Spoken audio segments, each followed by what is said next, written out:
All right, so I think I was on mute for a second there. Are folks able to hear me now? I hope I wasn't on mute for that whole time.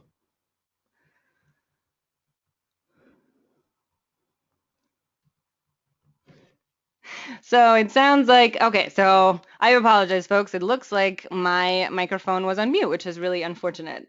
All right, great. So folks can hear me now. So we are going to back up a little bit, and I will kind of go back to the beginning here. So welcome to our training. Thanks, folks, for coming on tonight. I really appreciate you guys taking time out of your evening to get trained up as an energy consultant with our Solarize program.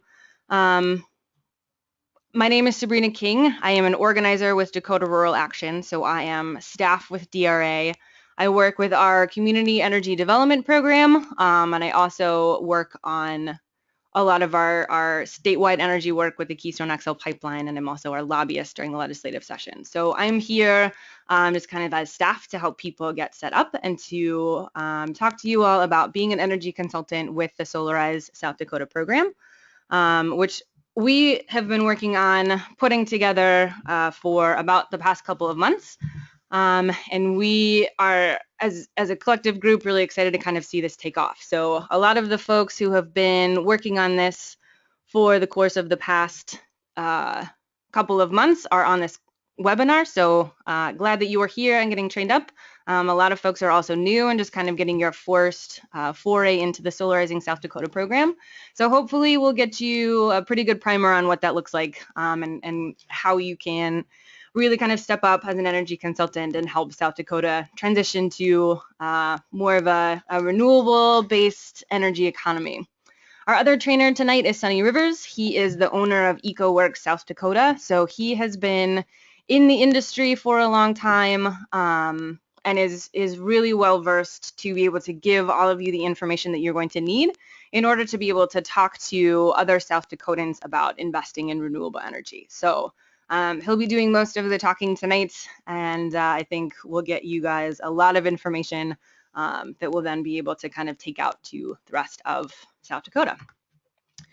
So before we get started, I just wanted to give folks, in case there are people on the call who are maybe less familiar with Dakota Rural Action, a little bit of a primer on kind of who we are, so that you have an idea of kind of where this campaign is coming from and what we're working on.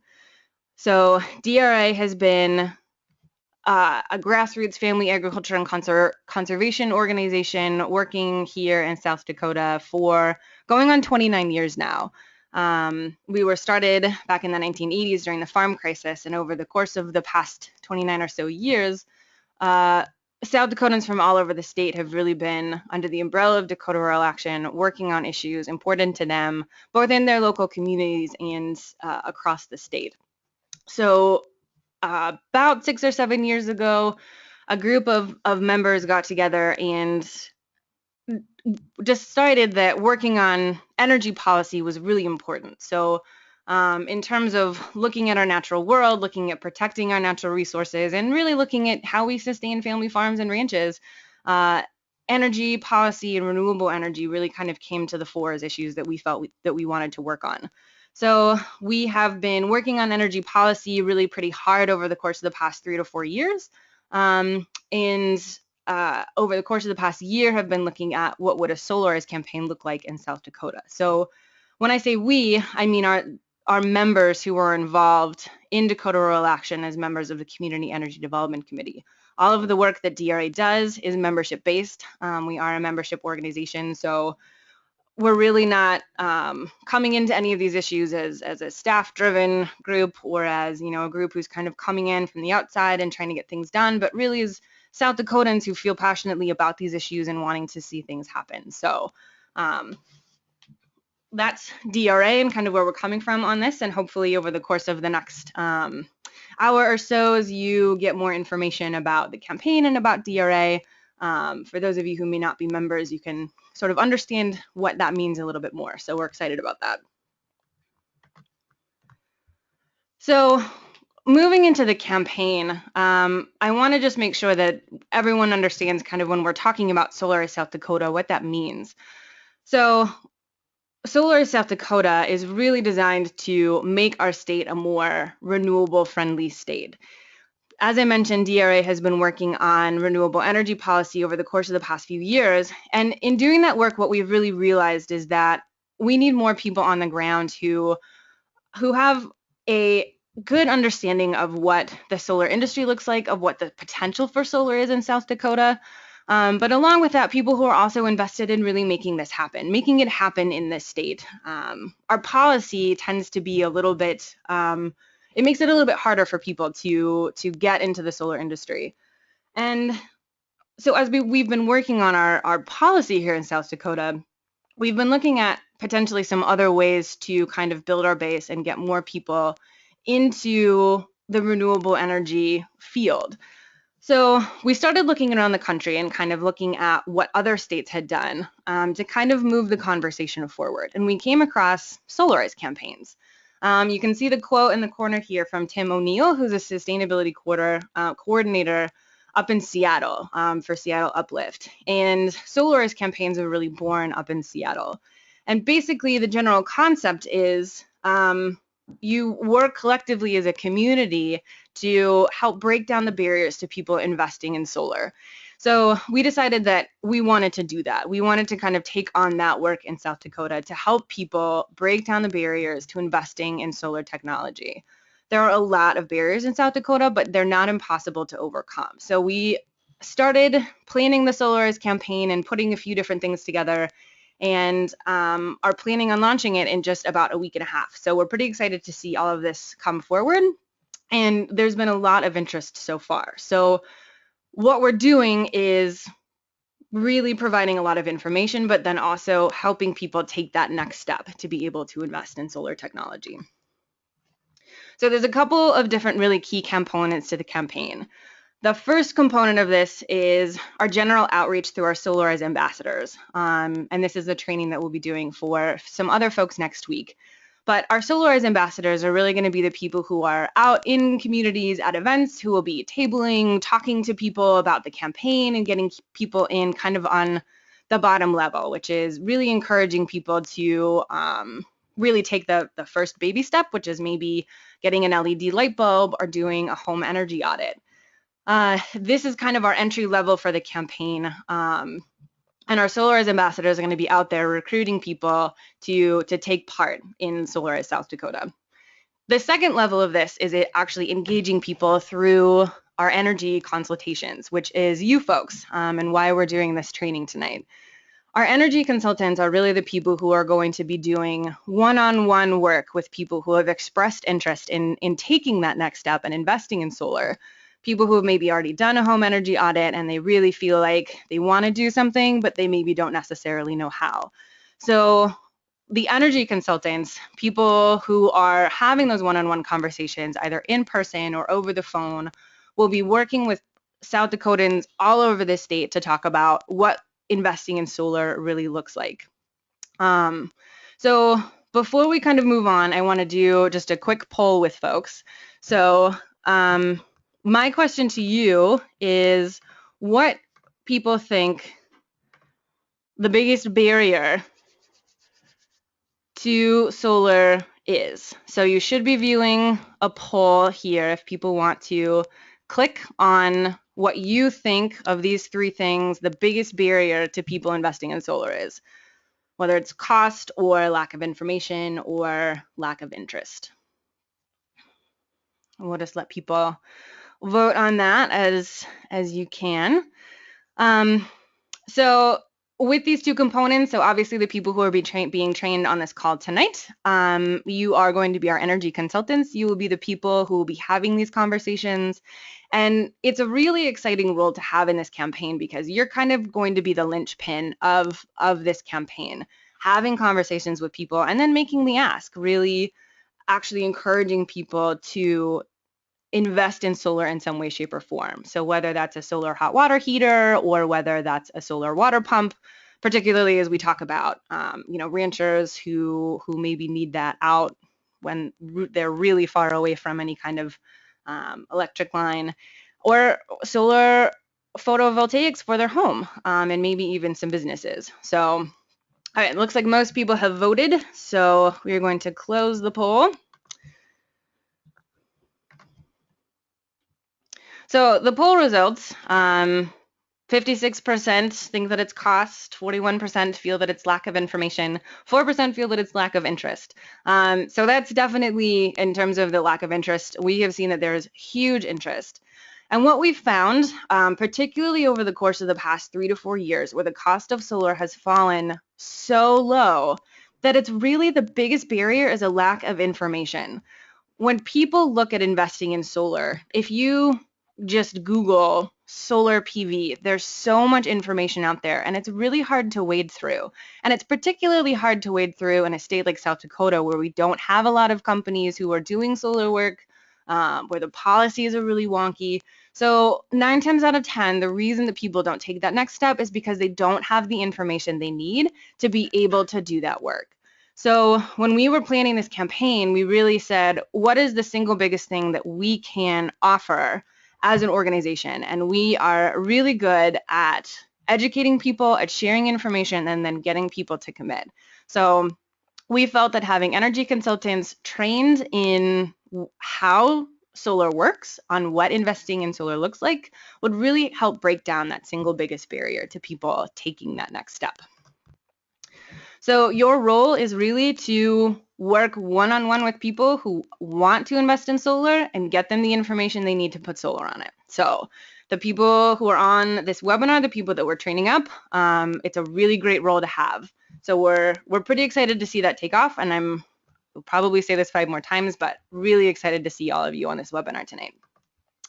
So the benefits of being an energy consultant, why would you want to do this? First off, things like tonight. So having training in the solar industry by industry professionals.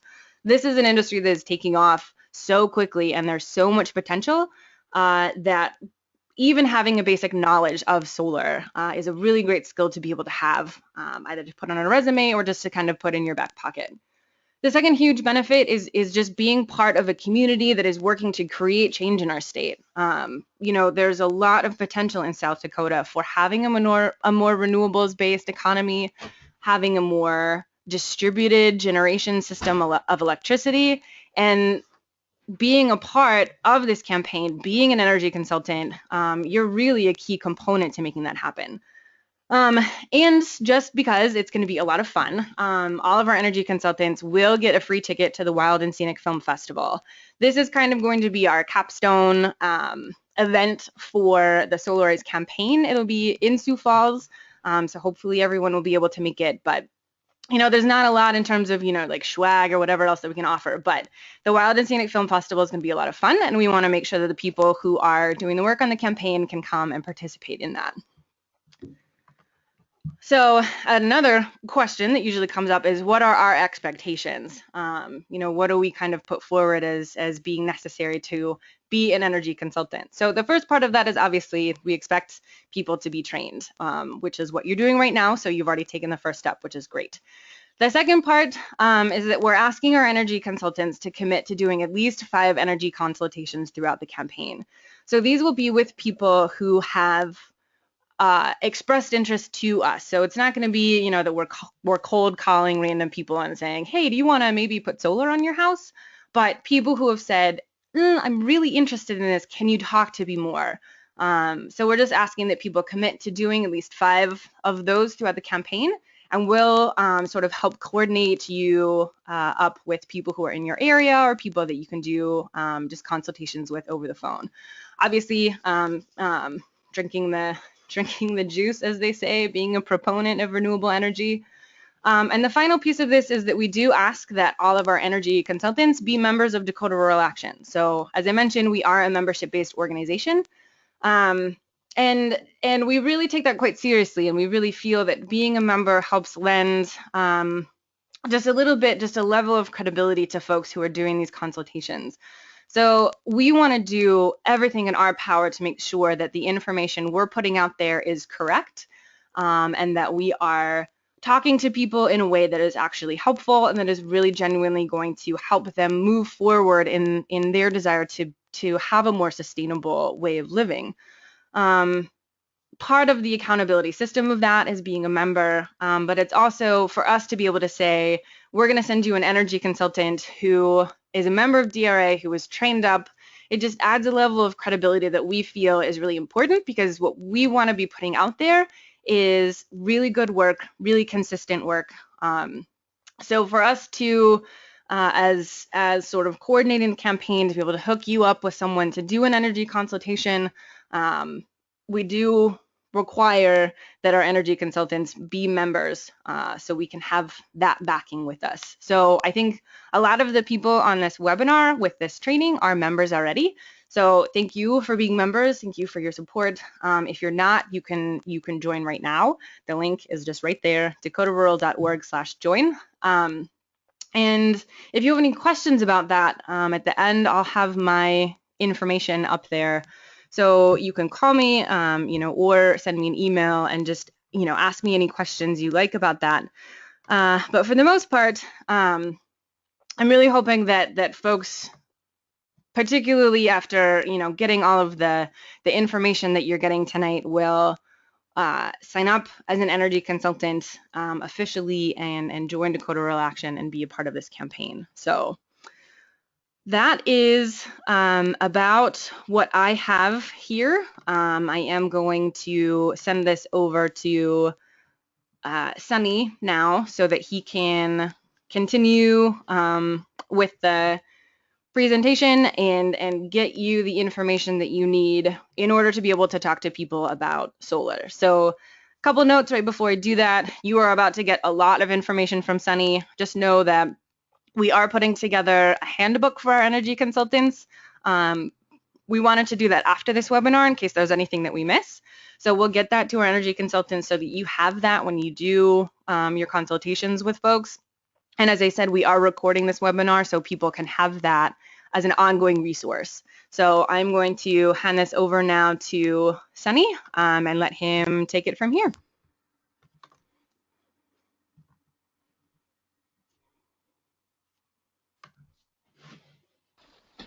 Thanks, Sabrina. I would like to first make sure that everything is displaying correctly, so I'm going to begin. If anyone would like to let me know if they see the first slide properly.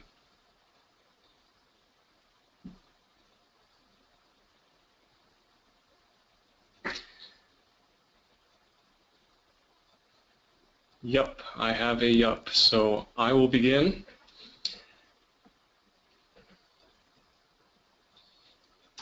So hello everyone, and thank you for joining the webinar and for participating in the Solarize program. My name is Sunny Rivers. I'm a solar systems consultant and entrepreneur in Rapid City, South Dakota. I've been active in the solar industry for about 5 years with a range of experience and training in PV systems and a special focus on solar water pumping systems and off-grid solar technology. I believe solar energy offers the greatest promise for energy security and sustainability now and in the future, and with Dakota Rural Action we can accelerate the adoption of good policy and use of alternative energy in South Dakota. So I volunteered to offer this quick presentation where I hope you'll learn lots and become better equipped as a solar consultant. So today I'll be taking you through this presentation to cover some essential information helping you as Solarize consultants to enhance your knowledge in solar energy.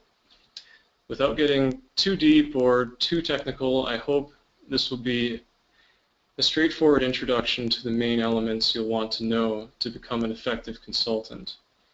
And remember, you don't have to be a solar guru to understand and discuss the basics needed to educate and promote the benefits and applications of solar energy. If you have any questions, please submit them in the chat box, and we'll try to get to those at the end if time permits. But as Sabrina said, we'll also be sending out some copies for you to review afterwards. So let's get started. Part 1, Going Solar. In this section, we'll look at the reasons why and how to generate and use electricity from the sun. Why may be the most important question a solar consultant or ambassador asks to identify why should you or why do you want to adopt this technology. There are a variety of categories anyone could fall under. Energy independence is having control and responsibility of your own energy needs. Security means that no matter what happens to the utility grid, your energy needs are secured. As an investment, the cost of your solar system now will save you money in the long term while increasing the value of your property. And supporting environmental ethics and ideals to move towards a sustainable energy future can all apply under any of these incentives. So when consulting, ask, which is your incentive? According to the Union of Concerned Scientists, solar power has the potential to supply a rapidly growing amount of electricity that is environmentally and economically attractive nationwide. The consistently downward price trend is expected to continue. In other words, for more and more people, generating your own electricity from solar is making good economic sense. Component prices are now fairly stable, while reduced installation costs will continue to drive the trend downwards. Pricing of solar systems varies according to several factors and is hard to pinpoint, but according to the research by the Sunshot program by the Department of Energy, the total installed solar system pricing for residential-sized applications quoted in 2012 were about $3.71 per watt. More recently, prices in 2014 were seen below $3.50 a watt. Pricing of solar equipment is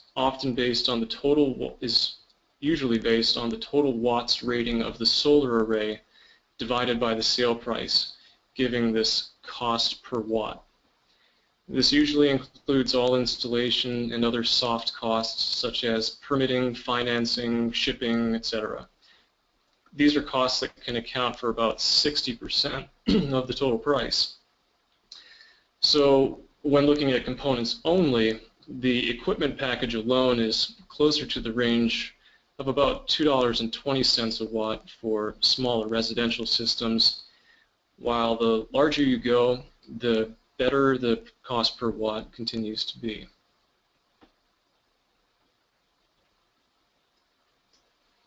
So is it expensive?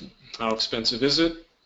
What is affordable is of course relative, but as far as expenses are concerned, how does a solar system compare to our other expenses? A mid-sized residential system of 5 to 6 kilowatts installed may sell for around $18,000 today.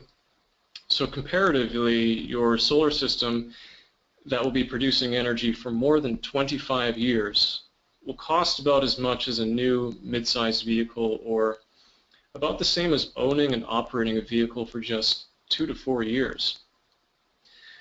And when compared to energy, the return on investment can vary widely, but generally speaking, the energy savings will pay for the system years before the anticipated longevity, effectively meaning free energy for the rest of the system's life after the savings. And should the conventional energy prices continue to climb over the years, that return would only improve.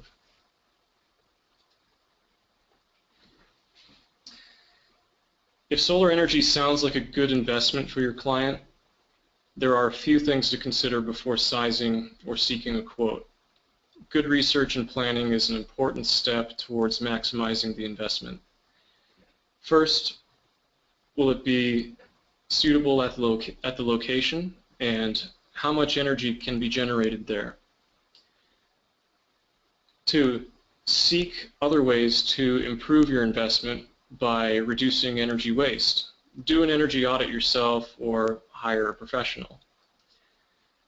How much energy do you need, want, or are you able to produce? This can vary due to performance or actual limitations. And 4, next, what kind of system are you looking for? There are several types of solar systems to choose from, such as grid tie or off-grid, which we'll be discussing in more depth later in the presentation. Next, we can also consider some of the installation options. So you can pursue a supplier and get a quote. Having a solar consultant to help with the survey and design of the system is essential for most people. In some cases, a full-service solar contractor is preferred. They'll do all the work from A to Z. Others prefer to manage the installation themselves by hiring a consultant with subcontractors. And meanwhile, some solar adopters choose to handle the design and/or installation entirely themselves, which can really reduce their total costs. As a consultant, you can help identify which route is best suited to the customer. To summarize this section, going solar requires asking the right questions, understanding the economic value, and determining the consumer's best path to acquisition. Part 2, in this section, we're going to look at some interesting solar facts, trends, and research. The volume of potential solar energy we could tap into easily dwarfs all other sources. Solar energy is the most abundant energy source in the solar system. Enough sunlight hits the Earth's surface in 1.5 hours to power the entire world's electricity consumption for a year. So globally, we only need to capture a small amount of this energy to meet all needs. Is it unlimited? Well, we have about 5.4 billion years before the sun becomes a red giant, so yeah, we're good.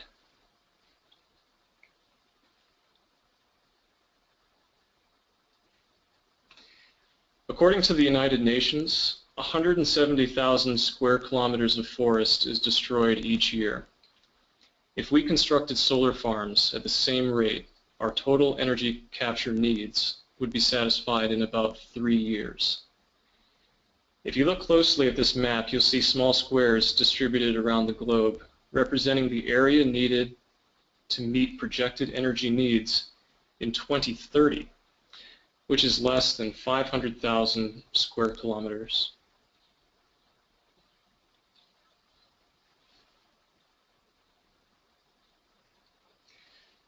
Now let's look at some of the ways to capture and convert that energy into electricity or thermal use. PV, photovoltaic, is the most widely known and used form of solar energy capture. PV cells convert light directly into electricity using solar cells. One of the many advantages of PV is scalability. From small chargers to solar farms with hundreds of megawatts installed, PV leads the way.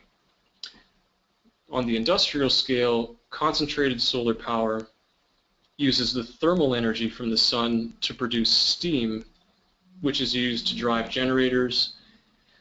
Parabolic mirrors and light towers are just two of the ways this is being done. And then there are solar thermal collectors, the smaller version of using heat energy for water or space heating at a residential or commercial scale. Now, most of the information that we're talking about in our presentation today is in regards to PV solar cells and also in regards to grid-tied systems, but we'll be talking about the variety of system types in more detail later. Taking a look into some of the research that's come out in the last few years, this report is an interdisciplinary MIT study. What's in the future for solar energy? This year, an MIT study reported that solar energy holds the best potential for meeting humanity's future long-term needs while cutting greenhouse gas emissions. Of the total installed solar energy in the US, PV accounts for about 90% of that capacity. But to promote the future of solar, utilities need to update their pricing systems to help promote this direction fairly and effectively. Third-party owned systems and community solar are gaining popularity and interest and will be a suitable means to expanding solar implementation. This and much more information can be found in their report available online.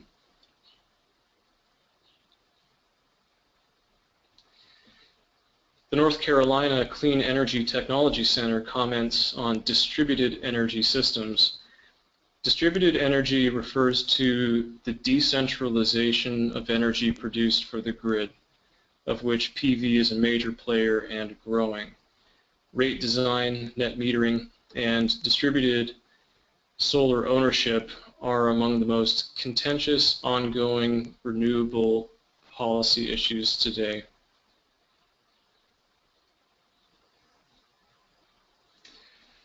The Solar Energy Industries Association comments on the world market, solar market, by acknowledging continuous growth with the trend continuing about 31% additional growth for 2015. So consistent growth is projected, and we can see this being observed by multiple research agencies. And I'm just skimming through these real quick. Don't want to overload you with all this information, but as you can see, the references, if you want to learn more, there's really a lot of information out there. All of which is pointing in the direction that solar energy has more to grow, while at the same time we have a number of challenges that can help assist in that growth.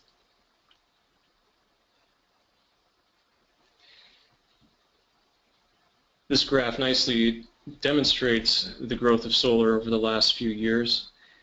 Over 600,000 homes and businesses now have on-site solar, and nearly a third of these installations were completed just last year.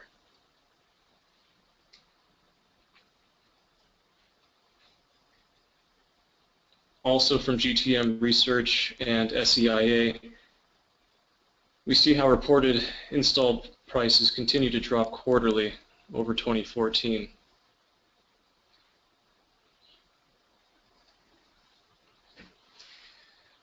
The Interstate Renewable Energy Council reports that rate design, net metering, and distributed solar ownership are among the most contentious ongoing renewable energy policy issues today, particularly with net metering policy. Net metering has encouraged the growth of solar use by reducing system costs and improving the return on investment. With net metering, the PV producer, that's you with the solar panels at your home, gets full value of the energy generated as an energy credit from the grid, your utility supplier, to be used when needed without storing the energy locally. In other words, net metering is an ideal solution for grid-tied systems where batteries are not required. And in effect, using a net metering system is like using the grid as your battery. This is often at odds with utility power providers' policies and usually not offered unless legislated by the state.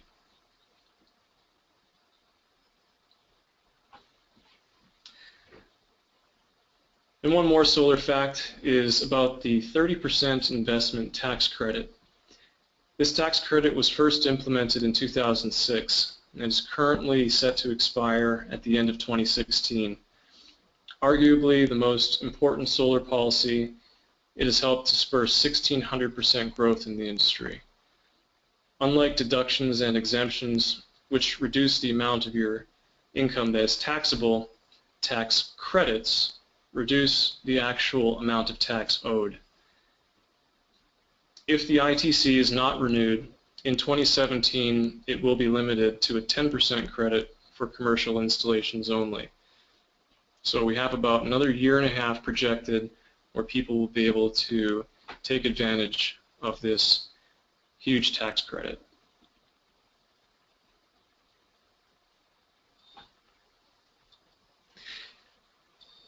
In this section, we'll take a look at various types of PV systems that can be employed and the benefits of each. With a wide range of brands, each having their own options, choosing the right equipment may seem a difficult task. Starting with the basics of what types of system configurations to choose from, you'll be able to help potential buyers understand the basic options. The inverter is at the heart of the solar energy system. PV panels and batteries alike output direct current, DC. While DC energy can and is commonly used in applications such as vehicles, RVs, and boats, to use this energy for common home appliances or to connect to the grid, it must be changed from DC to alternating current AC, and that's the job of the inverter. Depending on the energy source being used, inverters are classed into two main types. PV inverters convert energy directly from the solar array, while battery inverters convert from the battery that is charged by the PV array. Another way to look at the difference is by application. PV inverters are used in grid tie applications where no batteries are present, while battery inverters are used for all other types of systems that incorporate batteries for energy storage.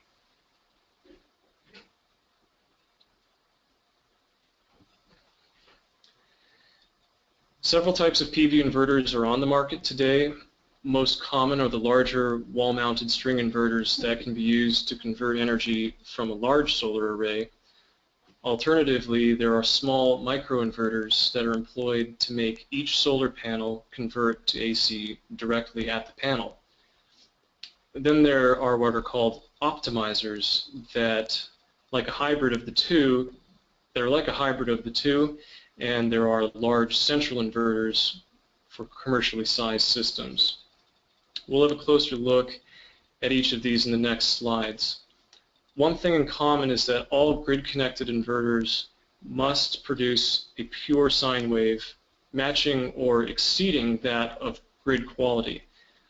In fact, the quality of power output from these inverters is so clean that it is actually better for your electronics and efficiency than the utility line in many cases.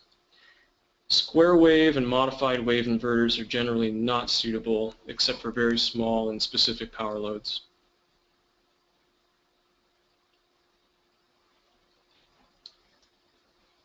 Here's a look at one of the world's most popular inverter brands, SMA America.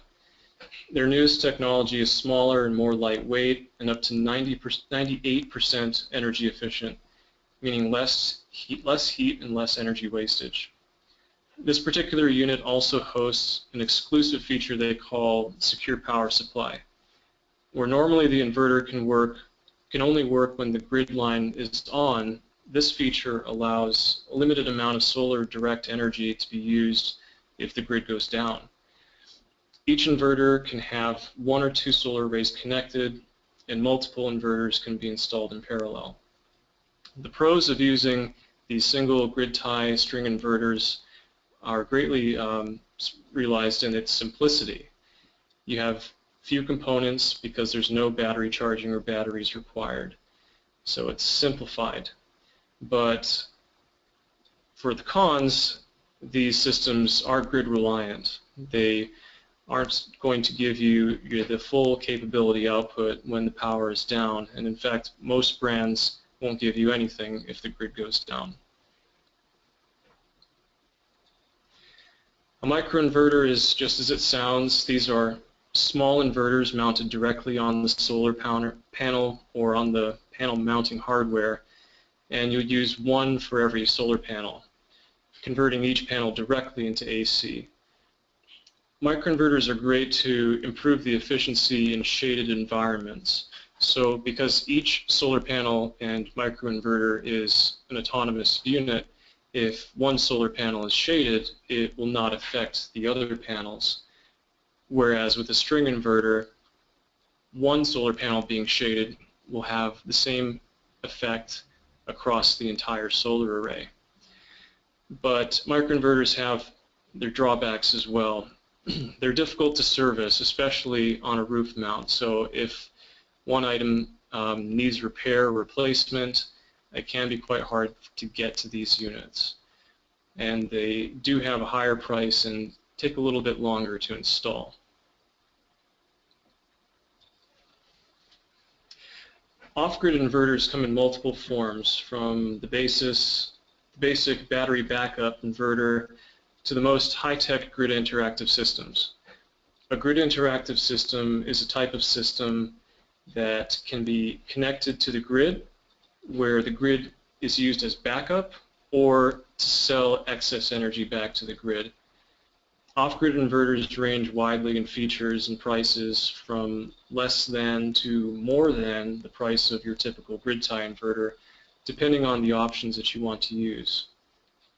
These units are larger and more complex compared to grid-tied inverters, though most of the wiring and configuration is ordered pre-assembled from the factory. In large panels with chargers, as seen here with this system from Outback Power.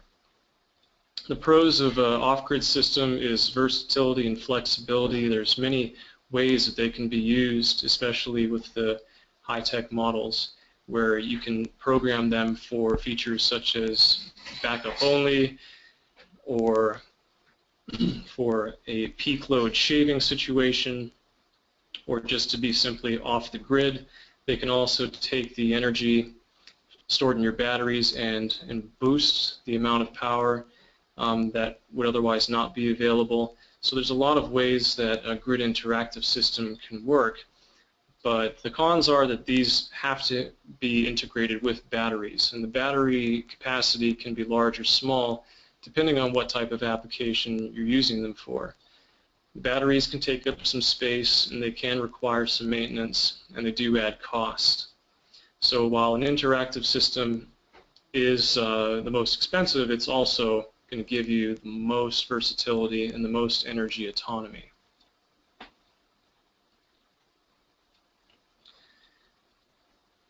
All solar battery systems require a solar charger, and these are integrated into the pre-wired off-grid inverter kits. However, they are also used on their own in some DC-only applications. These aren't like any other charger. These are designed specifically to work with solar energy. They contain features that allow you to get the best amount of power under changing solar conditions. The brands you see here are made by Midnight Solar, and these are made in America. And these are some of the most popular solar chargers that are integrated with other systems by different manufacturers.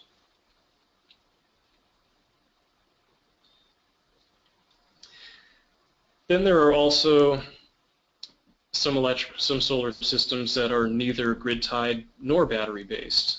These we call solar direct. The most widely used high-performance solar direct applications are for water pumping. Solar pumps are one of the most cost-effective solar-powered systems used worldwide.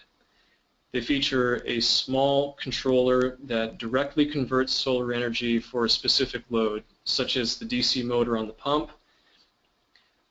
Avoiding the cost of installing power lines to remote wells or the use of liquid-fueled generators often means an immediate return on investment, especially for agricultural applications where high-performance pumps are required. Where power lines already exist, these systems have a more comparable return on investment to grid-tied inverters, depending on how much the pump needs to be used.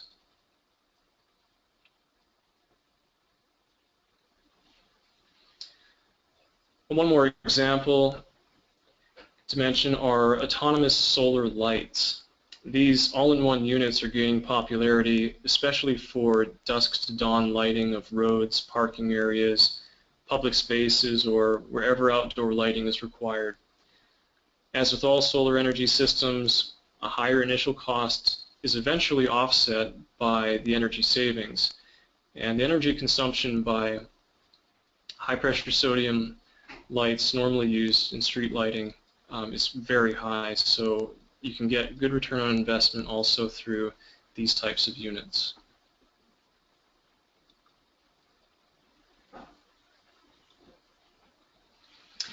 Moving on to sizing, in this section I'm just going to briefly cover some of the aspects of solar system sizing, especially including asking the right questions and how to understand one's power needs. The complexity of sizing varies by the type of system being employed. Here we'll just cover the basics. As a consultant, you can begin asking some basic initial questions before turning to a professional for a quotation, such as where can I install? Coming up, we'll review the pros and cons of ground mounts versus roof mounts. How much energy can I generate? Sometimes the usable solar space is limited, or is there any reason to install extra capacity? And then how much can I afford? So not everyone wants or needs to produce all of their energy needs. And it can also be an option to start small and expand in the future. For example, you could have a target to reduce your energy bill by 50% now and double the size of your system later in order to have your total energy needs offset by solar. How much energy should I generate? And here we consider the difference between needs and wants. One can produce enough energy to meet their needs, or one may choose to live with as much energy as they can generate, and usually somewhere in between. This consideration is a lifestyle choice, and this also relates to, can I reduce my energy needs? Where possible, reducing energy needs is an economical choice to improve the investment and can make a huge difference, especially in off-grid system design. In the next few slides, we'll look at energy measurement. With a typical grid-connected home system, it's easy to be disconnected from the amount of energy we use. So we're going to look at an example utility power profile to see what energy use actually looks like over time. But first, here's the basic terminology. Watts is a measurement of energy use at any given moment. When you look at the label of an electrical appliance, it will give you its watts rating, which means that as it's plugged in and turned on, this is the amount of energy it's consuming. But since most appliances don't operate 24/7, we actually have to look at total energy usage averaged over time, and averaged most of the time according to hours. So hours is the most commonly used measurement, and we measure in watt hours. Both watts and watt hours are often measured in the thousands, so kilowatt hours just simply means 1,000 watts. And then for longer periods of time, kilowatt hours per day, per month, or per year can also be used. Particularly when dealing with grid-tied systems, we can conveniently use these figures from an energy bill to determine the size of a solar system that would be needed to offset normal energy usage. Here we're looking at a utility power usage over 24 hours. While every day has its unique power profile, patterns such as peak energy usage are common at particular times of the day. As in this case, idle home energy use is low over the most of the course of the day, but then it spikes pretty high during the evening hours. And this is also, and the reason why, peak demand rates usually take effect from your power provider. And here, looking at a day-to-day over the month, we see that daily use can also fluctuate widely. As with this chart, temperature is often noted in order to see any correlation with heating and air conditioning, which are among the highest energy consuming appliances.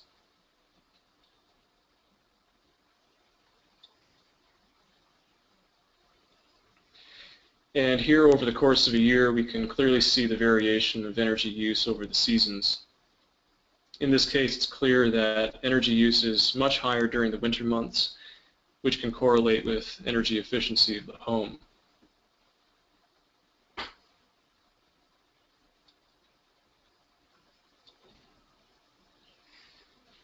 Understanding your energy use can reveal clues for where you can save.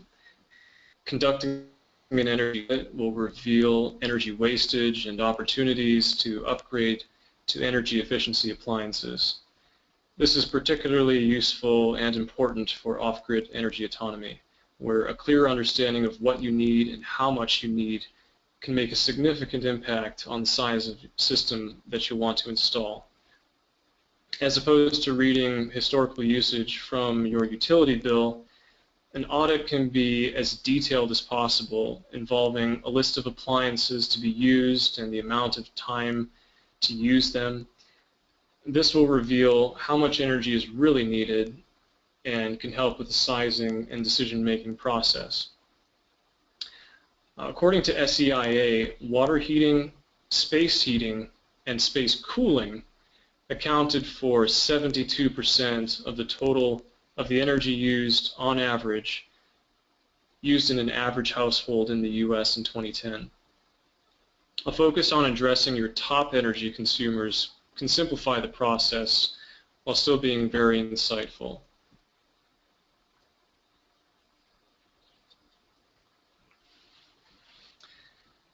Whether you're sizing for according to a usable space, such as how much space you have on your roof, or to a budget, or to your total energy needs, we can use this tool from the National Renewable Energy Laboratory called PV Watts, which is an easy-to-use calculator that determines how much energy can actually be produced month to month for any given system size. For this example here, having entered a few variables such as location and the PV array size, PV Watts will calculate the total energy and value generated annually. So this is a great tool for calculating the investment and energy savings, and it's completely free and it's done directly on the website pvwatts.nrel.gov.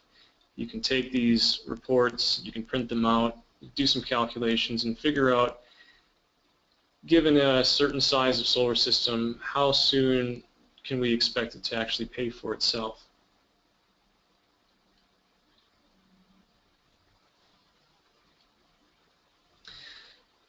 And we've reached the final section, and in this section of the training, I'm going to go quickly over some of the other installation components and the options involved in a solar installation.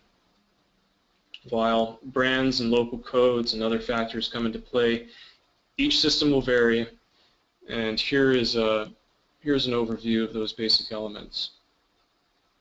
Obviously, at first we have our solar panels. Most of the solar panels being used today are crystalline cells, as have been historically used for decades.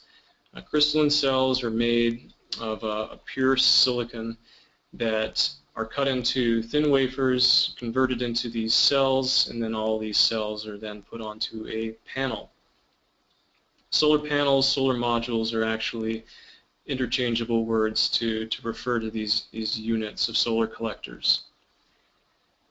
Over the years, we've seen the average watts rating of these solar panels gradually increase as the efficiency of cells has gradually increased slowly as well.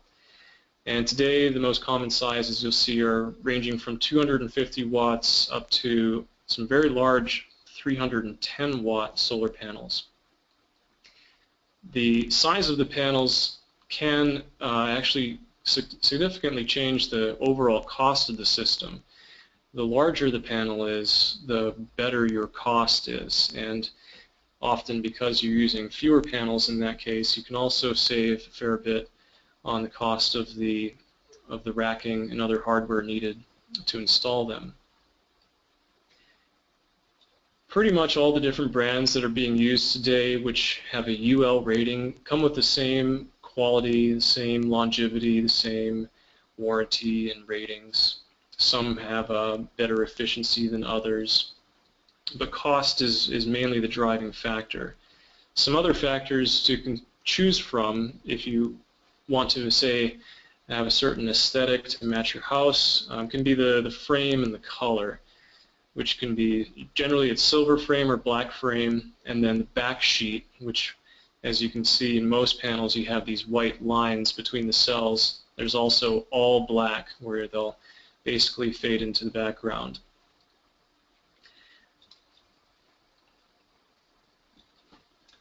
Where to mount your panels is an issue to cover, because while roof mounts are historically the most popular way to install solar systems, ground mounts are gaining popularity where possible.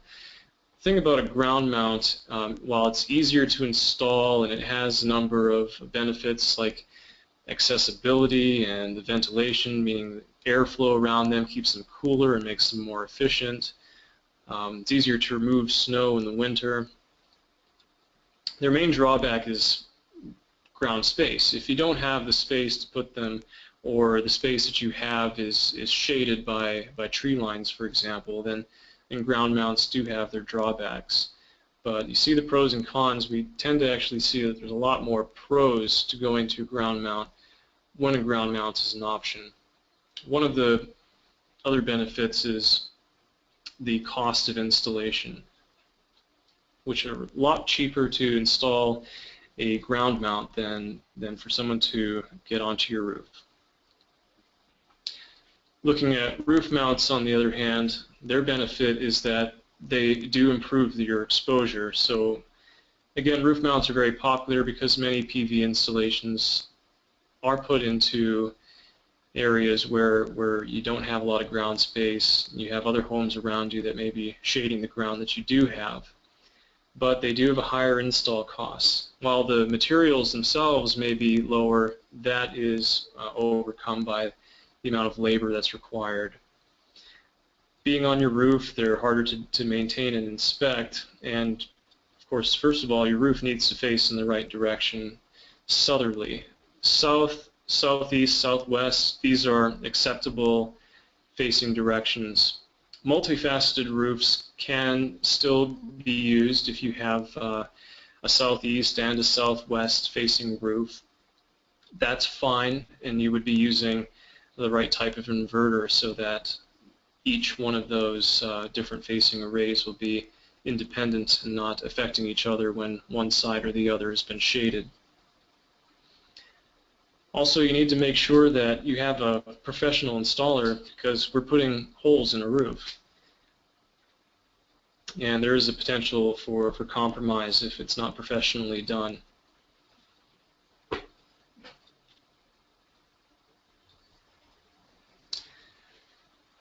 Other system components, this stuff is called balance of systems, basically the balance, the rest of the parts that are needed to put everything together and make it work.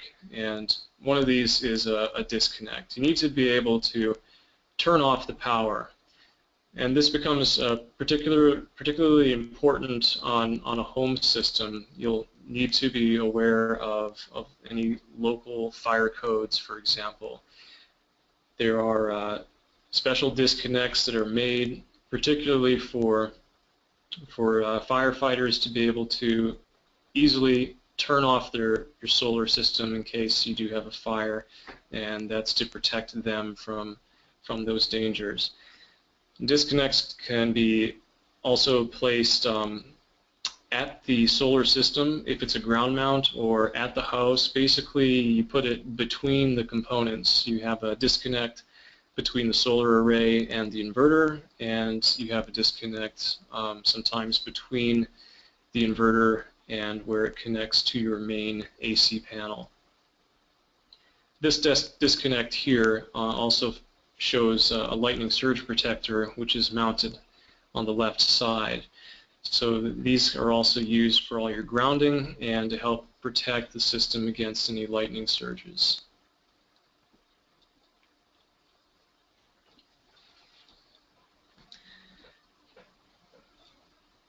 Here, having a little bit of consideration towards where you're going to put this inverter. You can see in this picture one of the larger SMA inverters mounted outdoors. There are smaller systems and bigger systems in this one, and beneath it you can see that this one has its DC disconnect integrated right into the inverter. Sometimes installing these indoors has some benefits, and sometimes outdoors has some benefits, and it can depend on what brand you're using and what kind of conditions they're exposed to. Even though these are very efficient, they do produce a little bit of heat in exchange for their inefficiencies. And one can consider, if they're in your house, is that heat good? Well, yeah, that's actually in the winter. You're going to be reclaiming that lost energy as heat in your house, but then in the summer, that heat might need to be compensated for with more air conditioning. So these are a sort of thing to consider.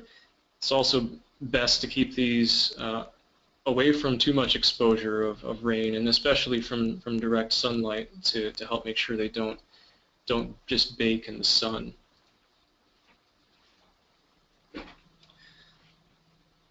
And then in the case of a off-grid system, the batteries. Now this is one of the reasons why the new Tesla batteries are such a hit, because they've done two things. They've taken our current ideal battery, the lithium-ion battery, and made it more affordable while making it wall mountable and saving the space of batteries that are normally placed into a corner of the house or are out of the way, as you see in this image here. But typically use lead-acid batteries, deep cycle batteries like the ones you see here, do the job just as well as any other, despite the lower efficiencies that they have. It's best to keep batteries indoors since we have a winter environment up here. Batteries don't perform best when they're in very cold conditions. They'll lose a lot of their capacity due to the cold, nor do you want them in an extremely hot environment where their capacity can also be reduced. So an indoor location with a stable temperature and a clean environment is preferred. And they need to be accessible, especially these lead-acid batteries. Unless they're a maintenance-free type, lead-acid batteries have little valves in the top where you'll need to add water from time to time. So there's a little bit of maintenance required, but this almost comes naturally to those who want to be off the grid. When you're off the grid, you're taking total control of your energy, and it's like your baby, and you take care of it, and you understand it, and you maintain it. Now, there's so much more information that we can talk about, and I'm looking at my timer here, and I'm already at 46 minutes. It flies by so quick. I tried to keep this presentation to some of the basics, and we'll leave it to questions and another training session in the future. So I'd like to thank you all again for your participation and your interest, and I'll now hand it back to Sabrina and see if we have any questions.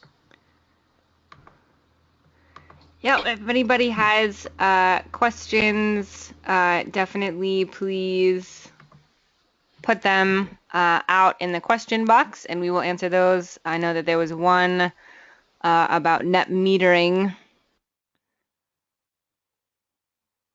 So if there are any others, make sure those get out there. Sunny, do you see the question about net metering? Do you want to take that one really quickly?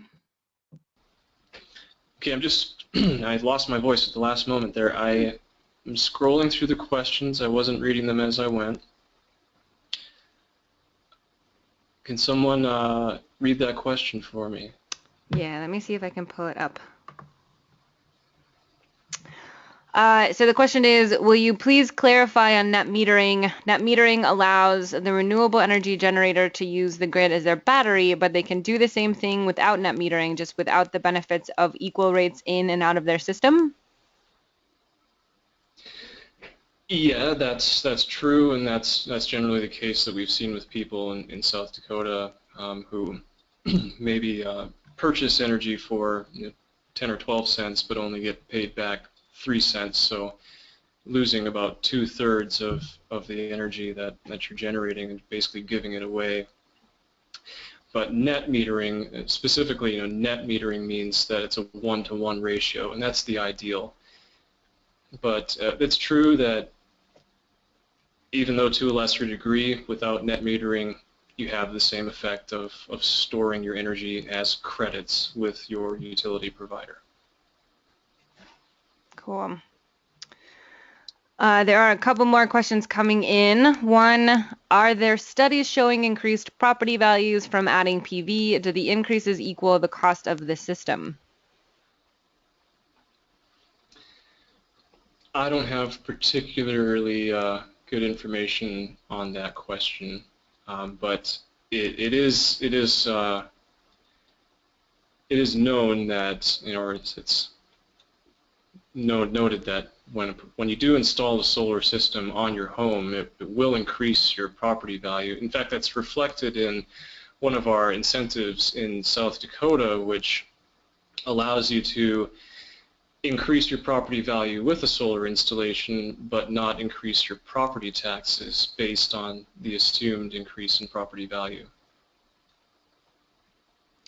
Which is pretty great for folks. The next question is, with microinverters, do you need a disconnect? If you self-install, are warranties still valid?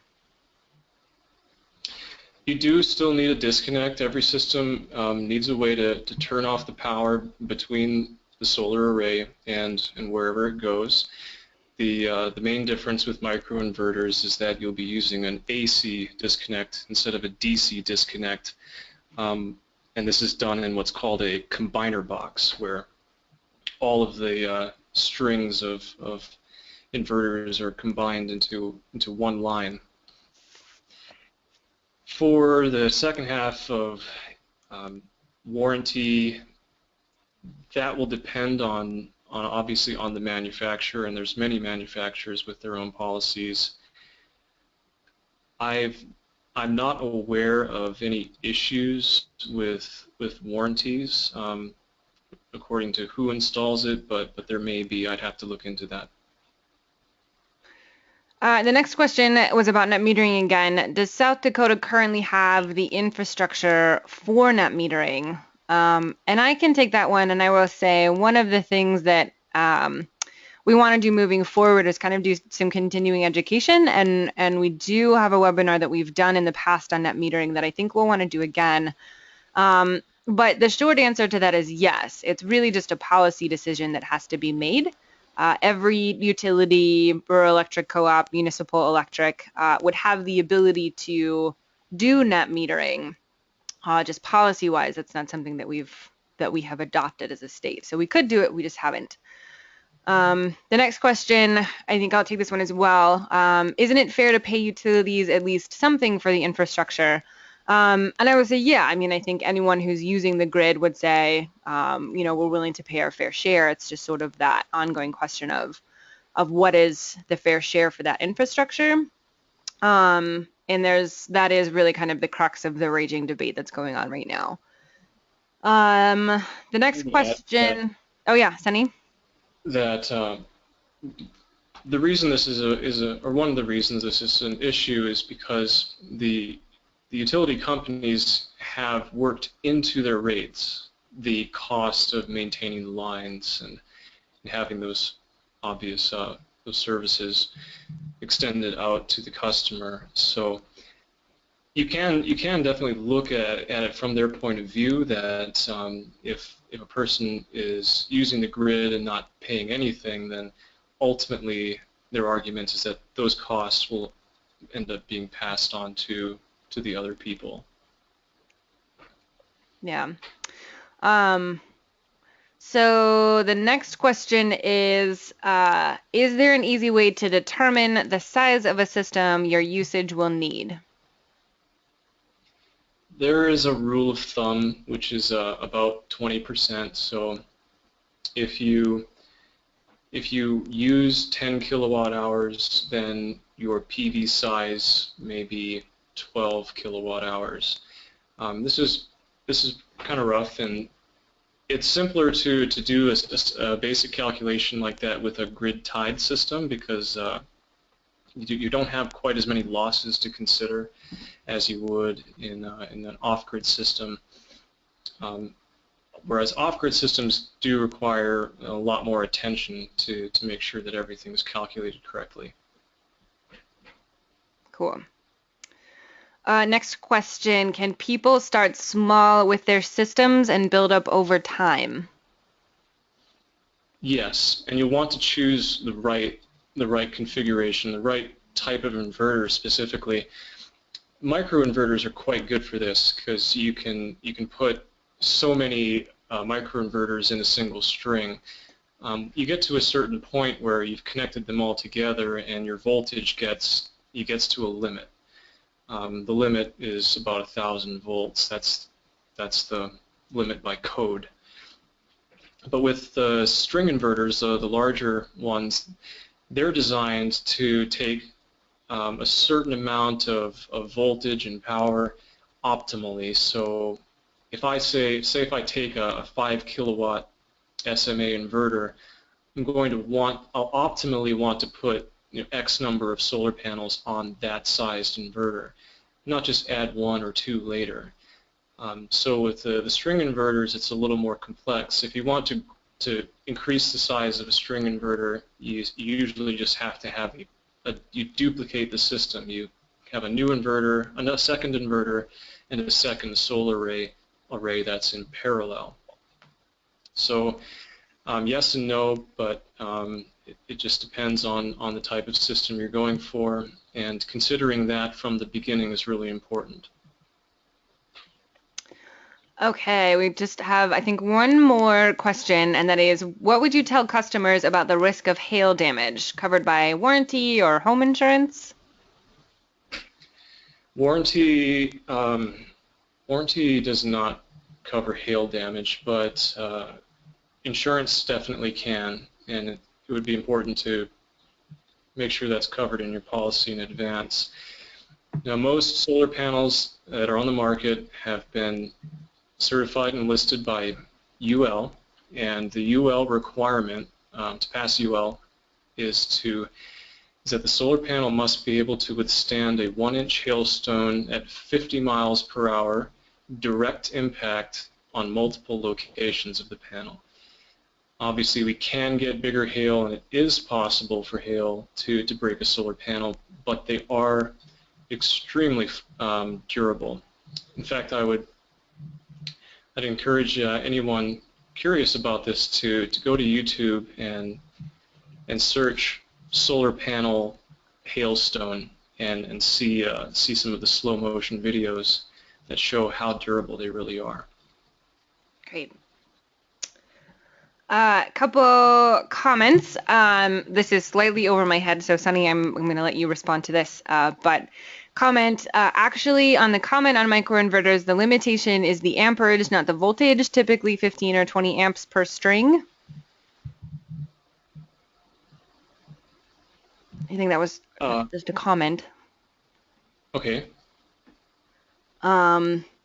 And another comment, my solar panels have withstood multiple hailstorms and way stronger than my asphalt roof. So word from someone who has them that they can sustain hail damage quite well. And this is a good question and something that folks will ask too, I know, of our energy consultants. How big of a problem is or would be snow and ice on PV systems in South Dakota?